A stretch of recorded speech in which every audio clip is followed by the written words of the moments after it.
الحاج پیر ثانی سرکار اور پیر سلطان سرکار نے مزارات پر حاضری دی اور چادر چڑھائی۔ جمعے کے اجتماع میں پیر محمد فیضان سرکار نے خطاب میں اولیاء کرام کی خدمات بیان کی۔ عرس کے لیے دور دراز سے ہزاروں کی تعداد میں زائرین کی آمد کا سلسلہ جاری ہے، جن کے لیے لنگر کے خصوصی انتظامات کیے گئے ہیں۔ امریکی حکومت کے تعاون سے فریئر ہال کی بحالی کا منصوبہ مکمل ہو گیا۔ امریکی سفیر ڈونلڈ بلوم اور وزیر ثقافت سندھ سید ذوالفقار شاہ نے افتتاح کیا۔ تاریخی ثقافتی ورثے کی بحالی کے منصوبے پر $3.5 لاکھ لاگت آئی، جس کے لیے امریکی قونصل خانے اور Sindh exploration and adventure society نے شراکت داری کی۔ دیکھتے ہیں محمد صلاح الدین کی رپورٹ۔ حال کی تاریخی ثقافتی ورثے کی بحالی کے منصوبہ مکمل ہونے پر امریکی سفیر ڈونلڈ بلوم پہنچے فیریئر ہال، لائبریری کا دورہ کیا، شیلف پہ رکھی کتاب کا مطالعہ بھی کیا۔ انتظامیہ کی جانب سے منصوبہ مکمل ہونے سے متعلق انہیں بریفنگ بھی دی گئی۔ تقریب سے خطاب کرتے ہوئے امریکی سفیر کا کہنا تھا کہ یہ نادر منصوبہ جو امریکی قونصل خانے اور سندھ ایکسپلوریشن ایڈونچر سوسائٹی کی شراکت داری سے آج پایا تکمیل کو پہنچا ہے۔ On behalf of the US government and the American people, it's a real honor to join you today as we celebrate the completion of this remarkable project, the restoration of the beautiful and historic Freer Hall.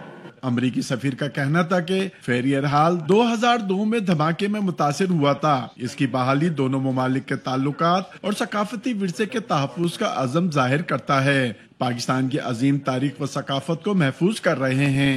Funding from the U.S. Ambassador's Fund for Cultural Preservation, Freer Hall will continue to serve as a space for Karachi's vibrant artistic community and a testament to the city's rich cultural heritage. This project beautifully encapsulates the shared values and collaborative efforts between the United States and Pakistan. تقریب میں امریکی قونصل general اور صوبائی وزیر ثقافت سید ذوالفقار علی شاہ بھی موجود تھے۔ ڈونلڈ بلوم صاحب ہمیشہ سندھ حکومت کے ساتھ تعاون کرتے ہیں۔ آپ سب نے مل کے یہ ریسٹوریٹ کیا ہے اپنا فریئر ہال کو۔ فیریئر ہال کی تاریخی ثقافتی ورثے کی بحالی کے لیے $3,50,000 امریکی ڈالر امریکی سفیر کے فنڈ برائے ثقافتی تحفظ AFCP کے منصوبے کے تحت مکمل ہوا۔ کیمرہ مین نعمان شیخ کے ساتھ محمد صلاح الدین، ARY نیوز کراچی۔